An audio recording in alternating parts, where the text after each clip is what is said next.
Hey, what's up, guys? What's up, YouTube? Just want to make a video of what I think happened at the Las Vegas massacre. My thoughts and prayers go out to all the people affected by this tragedy. I'm so sorry. At the same time, I don't want to offend anybody, but I think there are some facts that the media is blocking out as far as there being a second shooter, them capturing somebody and escorting him back to LVMPD, them chasing somebody north down the strip and cutting him off at Flamingo. And, so it's all here. I'm going to link it all into the description for you. But real quick, so I don't waste any time, let's get started. So the first video I want to look at is an 18.5-minute video. This is the first video I actually seen. It's a cab driver driving the valet area of the Mandalay Bay. And she looks up and she actually sees the shooter from approximately the 4th floor above the valet. So this is a full video of it. I actually found a smaller clip of just the 1 minute where she sees the shooter. So let's take a look at that.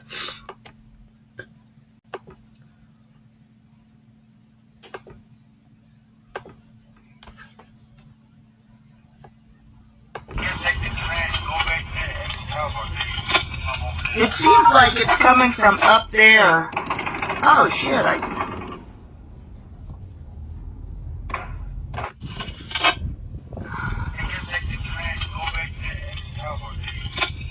It seems like it's coming from up there.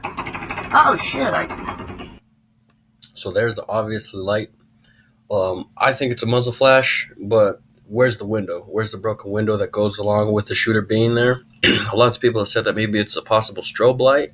I don't think the lights would break the tint of the windows. Some people have said that it's a fire alarm. I don't think that the fire alarm would just be specific to that room, and also the flash pattern of that. Fire alarm is every 1 second, and that wasn't. The fire alarm would also have spread to the whole floor to evacuate multiple people, not just that one room. So I think that was muzzle flash. Let's take a second angle of the same shooting.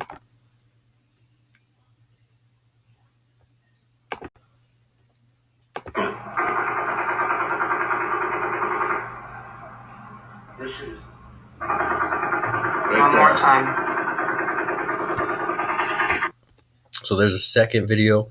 Let's take a look at a third video. That was a second angle. Let's take a look at a third angle of the same situation.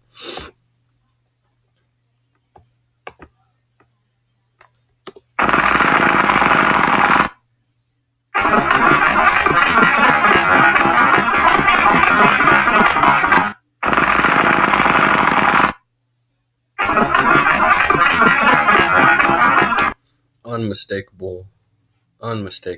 It lit up the night sky so brightly. There's no gunfire coming from the 32nd floor, no muzzle flash. It's coming from the 4th floor right there. This is an interview with a man who said that he was Steve Paddock's neighbor and that he didn't have any background with weapons, never brought it up. Tim? I'm 100% positive. I'm 100% positive. I know exactly who the guy is. I was in the Marine Corps, and I talked to this guy personally. We drank beer together, not just in passing, kind of sitting there playing games together. I had another guy work for me. His name was Steve, and we used to go to that same bar after work and have a few drinks and play video poker as well. And he would sit there too, and we would just talk about nonsense stuff. And I told him that I was in the Marine Corps, that talked about guns and all kinds of stuff. He never even told me that he owned a gun. So right there, his neighbor saying, and that's one of many who said that they didn't see this coming from Stephen Paddock. ABC reported that Paddock had a camera mounted on a tripod in his room to record himself. The FBI took all digital and electronic evidence into custody. The New York Post also ran with this story. So they're saying that he recorded himself doing it, and that he had a CCTV of the hallway, which would be very, not necessarily the hardest thing to do, but it's very technical for him to break into that circuit. There's also the video recordings. I'll include all the links in the description. But if you listen to some of these there's two parts: first hour, second hour. In the first hour, 17 minutes, they talk about a security officer getting shot in the leg. 182 SC. We have a security officer also shot in the leg on this. So they say they have somebody shot in the leg. That's pretty weird. We haven't heard anything from him. We haven't heard of anybody surviving an encounter with the shooter. It'd be very nice to get an interview with him to see what happened. What was the encounter? Did he approach Paddock? Paddock approached him. What was he doing on the 32nd floor? Was there multiple shooters? Was he by himself? These are the things that we need to know.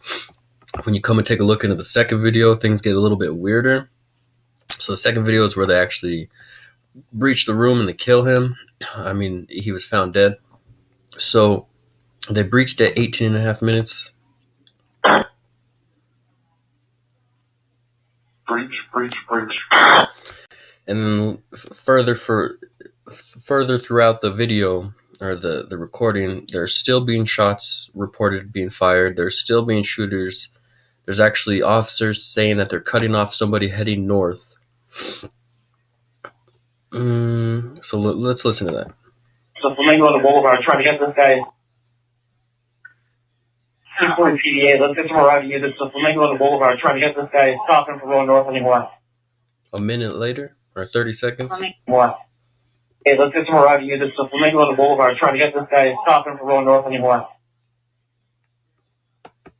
So they're chasing somebody north after they've already killed Paddock. Paddock died. He was found dead at 18 minutes. This is in the 30-minute mark, and they're chasing somebody north. So if you look and you go back and then you use your map and you plot out the map based off of these and you work backwards, I mean, we got shootings at the Bellagio, the Tropicana, the Excalibur, the Mandalay, Paris, the New York, Planet Hollywood, Luxor. I mean, there's shootings all over. We have multiple people saying, hey, we were in Caesar's Palace tonight. There was a shooting too. For some reason, the news hasn't even been mentioned about this. And we heard about 20 gunshots behind me, and then we took cover and ran. So, there's people saying that there was multiple shooters all over Twitter, that it wasn't just one. And there's a conflicting video accounts of what actually happened. They said the 32nd floor. We just seen 3 different angles of what looked to be the 4th floor. Also, the cops talk about splitting the teams into 2 in Mandalay, sending 1 to the 4th floor and 1 to the 32nd. And it's all in the comments. It's all here. So be sure you come and look at this. But another thing to talk about real quick is that they escorted somebody in 3 armored vehicles to the LVMPD, which is the Las Vegas Metropolitan Police Department, which is just south across the street of Mandalay. Just south, across the street of Mandalay.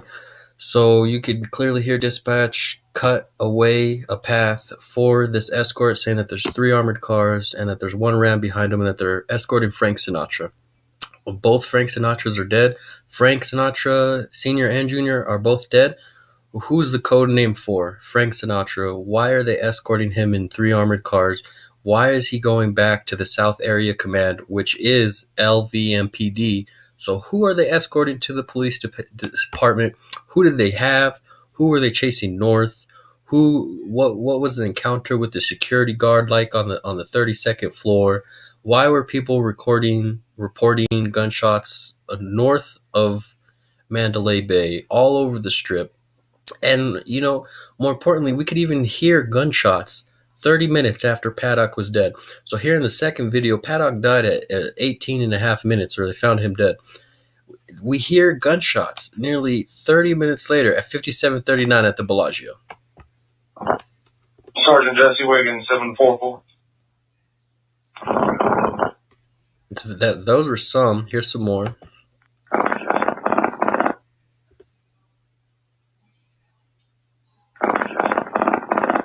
Sounds like an automatic weapon. We copy on the switch over there for Luxor. We'll keep it to the easter. Copy R2, thank you.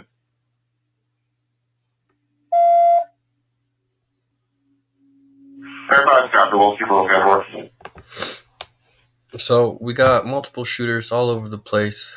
Things to look at. you decide what really happened. Look at the evidence, leave your comment, leave an opinion. Later.